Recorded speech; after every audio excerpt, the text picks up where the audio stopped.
सिंधु जल संधि को लेकर गृह मंत्री अमित शाह का बड़ा बयान। अमित शाह ने कहा कि सिंधु जल संधि कभी बहाल नहीं होगी। अमित शाह के बयान से पाकिस्तान में हड़कंप, पानी की किल्लत से परेशान पाकिस्तान। सिंधु जल संधि को लेकर गृह मंत्री अमित शाह ने बहुत बड़ा बयान दे दिया है और इस बयान से अब पाकिस्तान में हड़कंप मच गया है। सवाल था कि पाकिस्तान के साथ कब बहाल होगी सिंधु जल संधि और जवाब में अमित शाह ने साफ कह दिया कि ऐसा कोई भी प्लान नहीं है। अब अमित शाह के इस जवाब को सुनकर शहबाज शरीफ के होश उड़ जाने की बात कही जा रही है। तो केंद्रीय गृह मंत्री अमित शाह ने साफ कह दिया है कि भारत ने सिंधु जल संधि को निलंबित करने का फैसला स्थायी रूप से लिया है और अब ये संधि बहाल नहीं की जाएगी। उन्होंने आरोप लगाया कि पाकिस्तान ने समझौते की शर्तों का उल्लंघन किया, इसीलिए उसे अब वो पानी बिल्कुल भी नहीं मिलेगा जो पहले उसे मिल रहा था। केंद्रीय गृह मंत्री अमित शाह ने साफ कर दिया है कि भारत पाकिस्तान के बीच 1960 में हुई सिंधु जल संधि अब कभी बहाल नहीं होगी। शाह ने यह भी बताया कि सिंधु नदी का पानी अब पाकिस्तान नहीं बल्कि भारत के राज्यों जैसे कि राजस्थान के खेतों में बहेगा। तो आपको बता दें कि गृह मंत्री अमित शाह ने एक अखबार को दिए गए इंटरव्यू में ये बातें कही हैं और उन्होंने कहा कि हमने इस संधि को निलंबित किया है, इसे एक तरफा रद्द नहीं किया जा सकता, लेकिन हमें इसे रोकने का अधिकार था और हमने वही किया। गृह मंत्री ने बताया कि केंद्र सरकार राजस्थान तक पानी पहुंचाने के लिए विशेष नहर परियोजना पर काम शुरू करेगी ताकि भारत अपने हिस्से का हक का पानी पूरी तरह से इस्तेमाल कर सके। टाइम्स ऑफ इंडिया को दिए इंटरव्यू में अमित शाह ने कहा कि नहीं, ये संधि कभी बहाल नहीं होगी। अंतर्राष्ट्रीय संधियों को एक तरफा रद्द करना आसान नहीं होता, लेकिन हमें इसे निलंबित करने का अधिकार था और हमने वही किया। उन्होंने बताया कि यह संधि भारत और पाकिस्तान के बीच शांति और प्रगति के उद्देश्य से की गई थी, लेकिन जब इसकी शर्तें ही टूट गई तो उसका औचित्य समाप्त हो गया। बता दें आपको कि 22 अप्रैल को जम्मू कश्मीर के पहलगाम में हुए आतंकी हमले के बाद भारत ने पाकिस्तान के खिलाफ कड़े कदम उठाने शुरू कर दिए। इस हमले में 26 पर्यटकों की जान गई, जिससे भारत में गुस्सा और दुख की लहर दौड़ गई। इसके तुरंत बाद भारत ने सिंधु जल संधि को तत्काल प्रभाव से निलंबित कर दिया और कई कूटनीतिक फैसले जैसे कि पाकिस्तानी नागरिकों को निष्कासित करना, ये सारे फैसले लिए गए।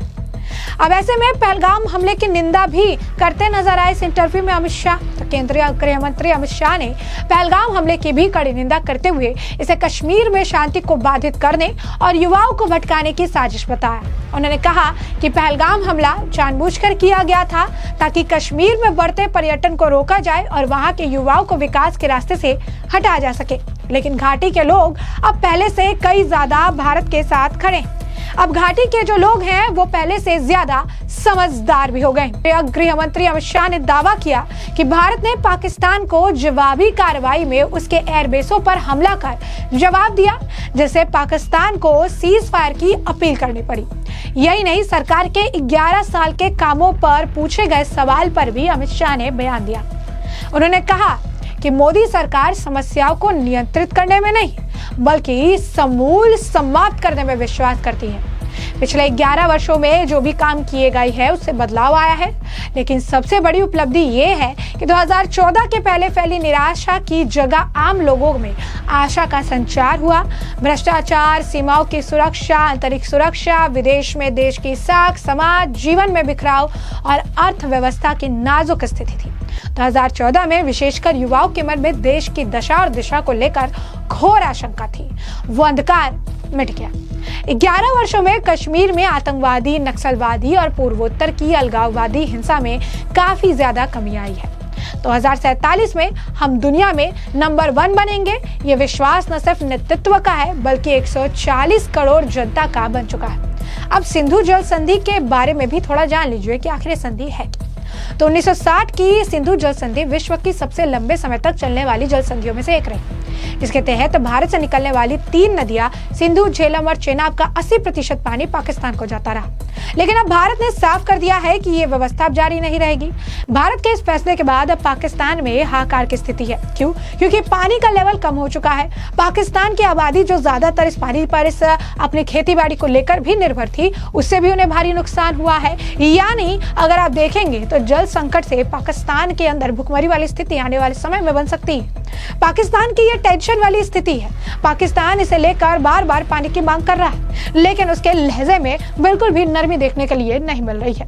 पाकिस्तान भले ही अंतर्राष्ट्रीय मंच पर इस मुद्दे को उठाए, लेकिन भारत के रुख में अब कोई नरमी नहीं आने वाली है।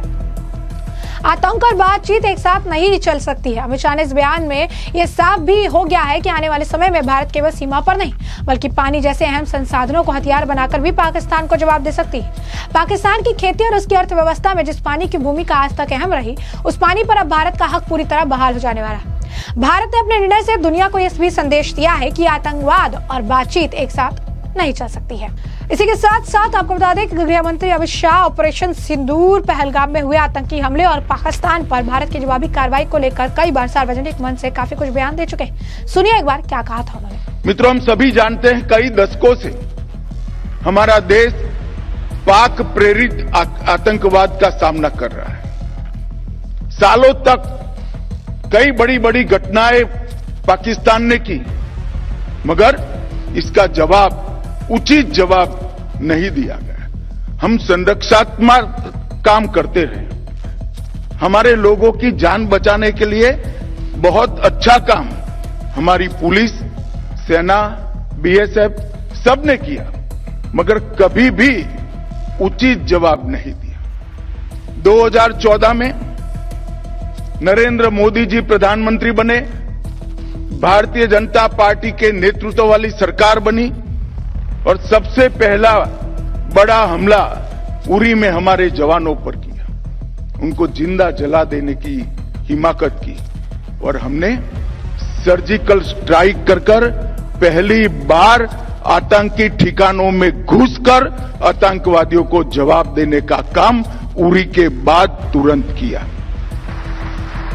हम मानते थे कि ये संदेश से शायद अब सब कुछ रुक जाएगा, मगर नहीं रुका। पुलवामा में हमला हुआ, सीआरपीएफ के जवानों को आतंकी हमले में उड़ा दिया गया। भारत की सेनाओं ने एयर स्ट्राइक कर इससे उरी से कठोर जवाब देने का प्रयास किया और फिर से एक बार हमने आतंकी अड्डों को उड़ाने का काम किया। और उसके बाद पहलगाम में इंतहा ही कर दी। निर्दोष यात्रिकों को धर्म पूछकर अपने परिवार के सामने, परिवार के महिला सदस्य और बच्चों के सामने चुन चुन कर निर्ममता पूर्वक मारने का पाप।